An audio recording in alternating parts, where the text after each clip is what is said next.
Alors on va commencer sur cette présentation, cette rapide conférence sur comment migrer vers le cloud. Donc présentée par Denis Correia, Claranet et Laurent Ruissen de OnePoint.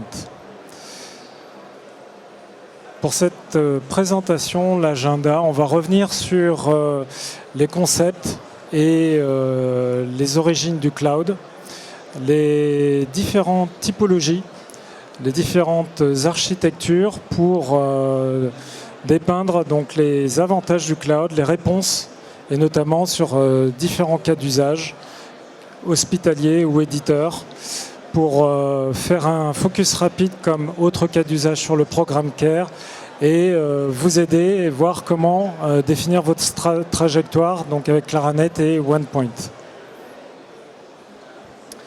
Merci. Bonjour à tous. Alors, pour parler du cloud, on va commencer par se donner un peu une définition, revenir sur ce qu'est le cloud. Le cloud, c'est, et ce n'est pas plutôt simplement un sujet d'infrastructure. L'enjeu, c'est vraiment de pouvoir agiliser la DSI pour pouvoir mieux répondre aux défis, aux enjeux métiers. Et je dirais que dans ce domaine, il y a deux choses qui sont clés.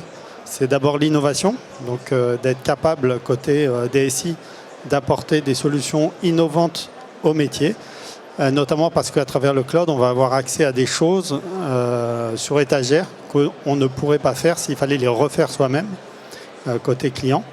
Et puis la deuxième chose, c'est la vitesse, voilà, le délai raccourci, fameux time to market, qui permet de faire les choses plus vite ou, on va plutôt le dire, à la vitesse attendue aujourd'hui par des chercheurs, par exemple, dans les hôpitaux. Voilà, donc le cloud, avant tout, un moyen d'alléger et de donner de l'agilité à mon IT. Si on regarde qu'est-ce qui caractérise le cloud, c'est ce que le NIST a défini, c'est vraiment finalement un nouveau modèle de consommation de la ressource IT. On prend l'exemple avec la petite photo, là, à une époque reculée, toutes les entreprises créaient leur propre électricité pour fonctionner. Aujourd'hui, évidemment, l'électricité, c'est quelque chose, c'est un service. Voilà, j'ouvre mon compteur, je consomme, je paye. Je ferme mon compteur, j'arrête de consommer, je ne paye plus. L'IT rentre dans ce modèle avec le cloud. Et donc, il y a 4 caractéristiques pour se dire qu'est-ce que c'est que le cloud. Le cloud, ça permet de créer des ressources à la demande en mode self-service. Donc, vraiment une capacité d'activation très rapide. On ne passe pas par des processus d'achat longs. Un paiement à l'usage. J'utilise, je paye, j'utilise pas, je ne paye pas. La fourniture de services prêts à l'emploi, donc plus ou moins développés en fonction de ce dont on parle dans le cloud et de la nature du service. Et puis l'élasticité qui promet qu'on peut activer autant de ressources que nécessaire pour l'entreprise sans se préoccuper de sa disponibilité. On parle de IaaS, de PaaS, de SaaS, de cloud hybride, etc. Donc qu'est-ce qu'on peut se dire là-dessus ? Tout ça, c'est une question de qu'est-ce qui est géré par le client, par l'entreprise, qu'est-ce qui est géré par le fournisseur de cloud. Donc c'est ça qui va nous permettre de distinguer déjà l'on-premise, où évidemment l'on-premise, c'est l'entreprise cliente qui gère tout. Le IaaS, le PaaS, le SaaS, où dans ces différentes étapes d'activation du cloud, on va monter en périmètre de services produits fournis par le fournisseur de cloud. En IaaS, on est sur l'infrastructure et la virtualisation. Le reste est à la charge du client. Sur le PaaS, on profite de middleware, de services à valeur ajoutée plutôt technique. Et le client va simplement se préoccuper de ses applications. Et puis en SaaS, voilà, c'est toute la fonctionnalité applicative qui est mise à disposition en mode cloud. La target aujourd'hui, on sait que ce ne sera pas un seul modèle, que les DSI vont vers un mode de fonctionnement hybridé avec du cloud public, du cloud privé, aussi de l'on-premise en fonction des usages et de là où c'est le plus pertinent d'utiliser le cloud. Et donc ça nous amène au cas d'usage. Donc vous l'aurez compris, il y a un certain nombre d'opportunités et d'avantages d'aller vers le cloud. Alors il existe une multitude, on en a sélectionné quelques-unes qui reviennent assez souvent, aussi bien dans le monde des éditeurs, cette flexibilité et cette agilité. de pouvoir effectivement s'adapter au changement de l'industrie, mais également pouvoir bénéficier de ressources dans des temps très courts et des ressources en capacité assez importante. On l'évoquait à l'instant, les services à la demande. J'ai la possibilité de pouvoir monter des proof of concept, de les démarrer, de les arrêter. Et contrairement à ce qu'on peut avoir dans certaines structures, l'obligation de devoir investir et finalement de devoir conserver toute une infrastructure technique et coûteuse. Là, on a cette possibilité d'aller chercher la typologie de ressources que l'on souhaite, les technologies sur lesquelles on souhaite évoluer et à la demande. Ce qui accompagne souvent cette flexibilité, c'est également l'efficacité opérationnelle, puisque cette flexibilité, finalement, elle permet également d'intégrer à travers les services cloud, donc la sous-traitance du maintien en condition opérationnelle en fonction des types de couches et de niveaux de responsabilité qu'on souhaite prendre. On peut très bien effectivement sous-traiter l'entièreté des services ou bien une partie. L'optimisation des ressources vient également améliorer l'efficacité opérationnelle, notamment avec l'automatisation des services qui est rendue possible à travers les technologies qui peuvent être consommées. Et donc aujourd'hui, on le voit bien, il y a de nombreuses solutions qui sont mises à jour très fréquemment, voire quasiment quotidiennement, grâce à l'usage, par exemple, d'outils automatisés comme les chaînes de déploiement. Le cloud s'accompagne également de nécessité de respecter des enjeux de sécurité et de conformité. Donc, en complément de la sous-traitance des services, vous avez également la sous-traitance du modèle de contrat sur lequel vous allez pouvoir faire appel à des intervenants, donc infogéreurs, hébergeurs, qui vont pouvoir soit intervenir dans le cadre de la protection des données à caractère personnel ou dans des cas plus spécifiques, l'hébergement de données de santé. Donc cette gestion managée, elle va vous permettre également de pouvoir régler tous les impacts et les problématiques qu'on peut rencontrer, notamment sur de l'obsolescence, puisque le fait de pouvoir sous-traiter cette partie-là vous permet finalement de vous concentrer sur la partie beaucoup plus métier et applicative. Enfin, le cloud permet également d'aller consommer des services de sécurité sur étagère. Dans le cas de l'HDS, la possibilité d'avoir accès à des services de traçabilité, de chiffrement, mais également d'autres services de sécurité à valeur ajoutée dès lors qu'on s'expose sur Internet, comme l'EDR ou bien la mise en place de solutions de type WAF.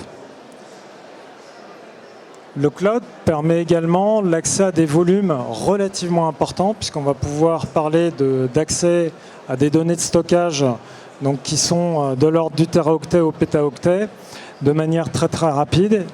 De même pour la partie compute, avec l'accès donc sur des outils de calcul qui vont effectivement faciliter finalement tous les projets, soit d'imagerie médicale, soit d'entrepôt de données de santé ou la recherche. La modernisation du SI, on va retrouver sur ces solutions de type cloud un certain nombre d'outils, de technologies, telles que des solutions de conteneurisation donc, qui sont utilisables, d'intelligence artificielle, mais également de solutions qui vont permettre d'automatiser finalement les workflows et la gestion de ses propres assets. Et enfin, donc, l'obligation de rentrer dans cet aspect de modernisation, puisque de plus en plus, les systèmes sont ouverts à l'extérieur et interopérables. Enfin, l'autre avantage qui nous paraît important également de citer, c'est la résilience, le fait de pouvoir utiliser tout un maillage de data centers qui vont permettre de pouvoir finalement disposer d'un certain nombre d'infrastructures que l'on ne pourrait pas soi-même utiliser donc pour ses propres besoins, avec des services de réplication et des services de stockage qui vont être des services de stockage rapides ou bien de type glacier par exemple pour des services de sauvegarde ou de stockage long terme.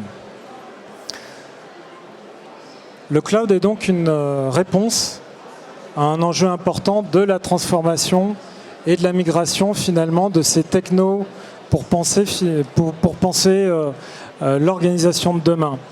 Donc c'est plus qu'une simple tendance puisque les premiers à avoir lancé ce type d'initiative ont été les éditeurs, notamment à travers toutes les offres SaaS qui aujourd'hui sont consommées sous forme de services, et de plus en plus les établissements de santé à travers des offres de sécurisation ou des offres externalisées avec de l'hébergement de données de santé, des plateformes de coordination par exemple de soins.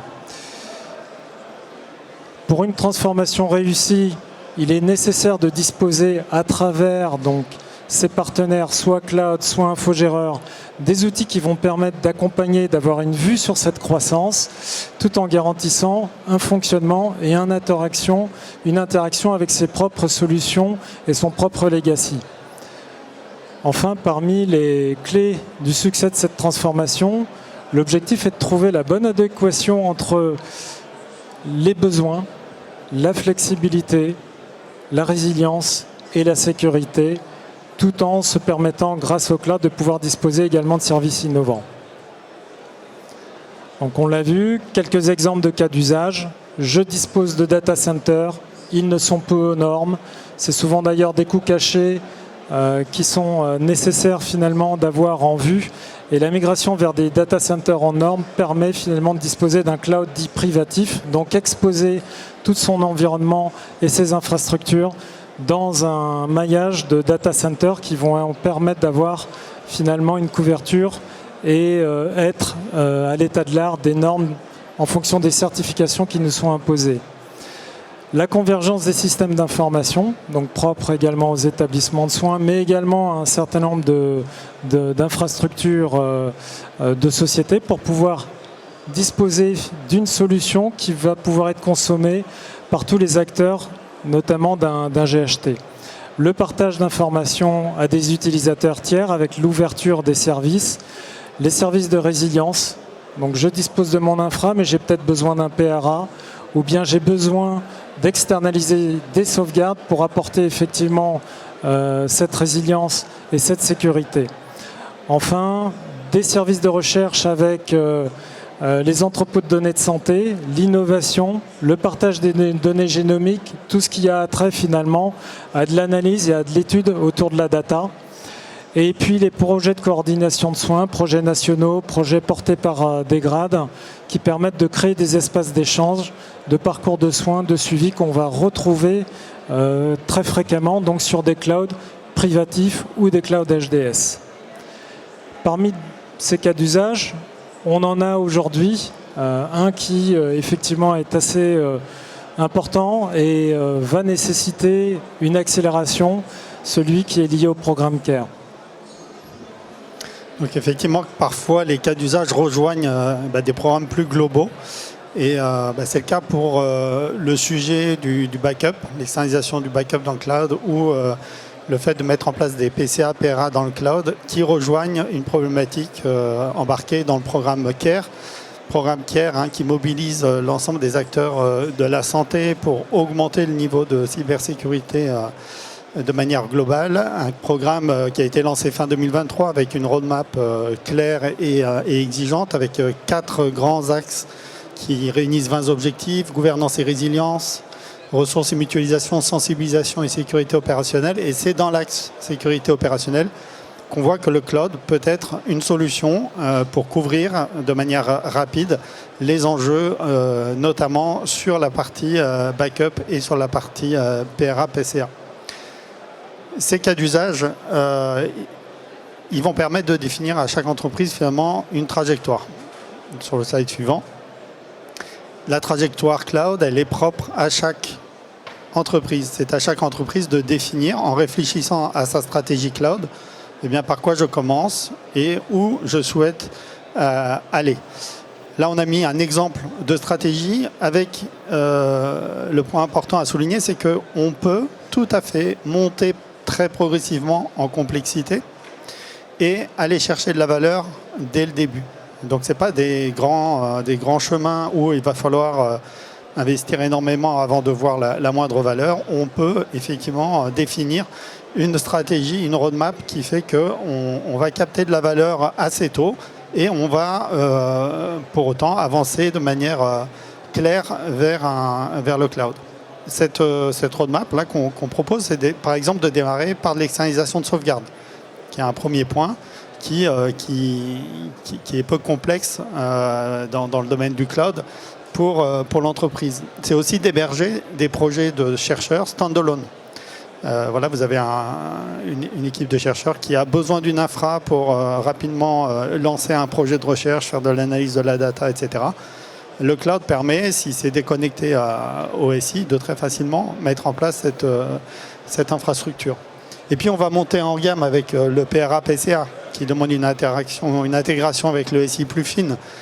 Pourquoi pas avec une plateforme de projet de recherche pérenne cette fois-ci où l'idée serait d'héberger régulièrement des nouveaux projets et donc d'avoir une meilleure intégration SI, puis d'aller vers de la migration d'applications non sensibles dans le cloud et puis pourquoi pas finir avec la migration d'applications HDS dans le cloud. On pourrait mettre aussi dans cette trajectoire des projets d'innovation, voilà, la traduction online avec des patients qui ne sont pas francophones ou de l'IA générative qui sont vraiment des capacités apportées par le cloud. Ces trajectoires, donc, elles sont à définir par chaque établissement. Encore une fois, dans l'idée d'être progressif et d'apporter de la valeur. Et ce qu'il faut avoir en tête toujours, c'est que cette trajectoire elle doit être accompagnée d'une évolution de la DSI qui sera proportionnelle à la vitesse de cette roadmap plus technologique. Donc ça veut dire qu'on n'est pas obligé de faire aussi là, le grand bond en termes d'organisation. On peut y aller progressivement. Il faudra évidemment couvrir la capacité d'accéder aux outils cloud par de la formation, traiter le sujet de la sécurité. On a vu que les fournisseurs de cloud assurent la sécurité des briques qu'ils fournissent, mais reste la responsabilité de l'entreprise qui utilise le cloud de vérifier la sécurité de ce qu'elle dépose dans le cloud. Et puis il y a des fonctions, des nouvelles fonctions à découvrir comme le FinOps pour maîtriser les coûts ou l'accès aux ressources à travers des portails cloud.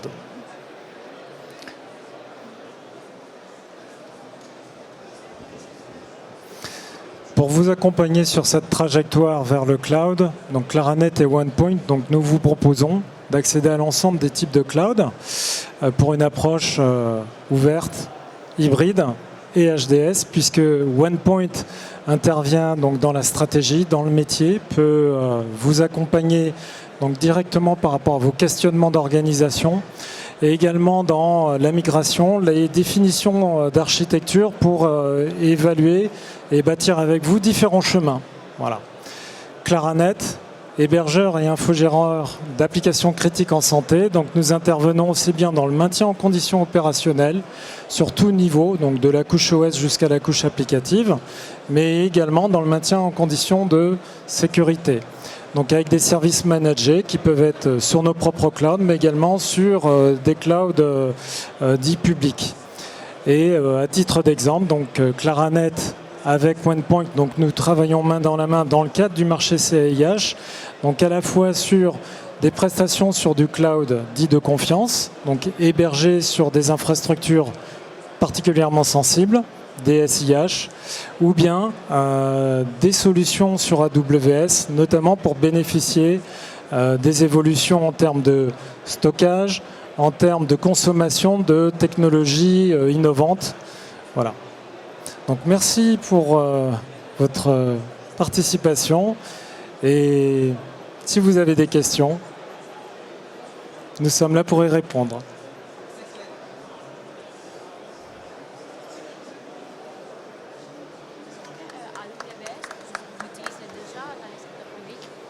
Pour des clients du secteur public?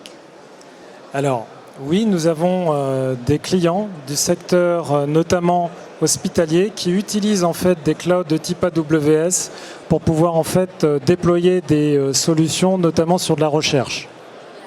La recherche, principalement aujourd'hui, c'est effectivement, je vais pouvoir consommer, j'ai des projets de type POC, j'ai besoin de services donc à valeur ajoutée et de services qui vont permettre d'utiliser des volumes de données importantes.